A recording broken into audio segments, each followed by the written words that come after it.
What's up mga pinsan? Ay ngayon nga pala galing kami ni pinsan sa birthday yan.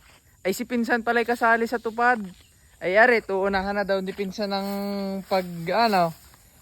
pagwawalis at baka daw hindi magising na maaga. Ito nga pala pinsan, natupad ko na ng aking tinutupad. Kaya uunahan ko na. Mga pinsan, time check 11. Inunahan na ni pinsan ng pagwawalis at baka daw bukas ay hindi magising na maaga.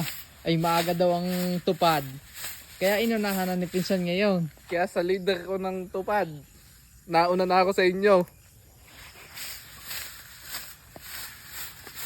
Baka daw hindi makasali pagka nahuli yung pagwawalis.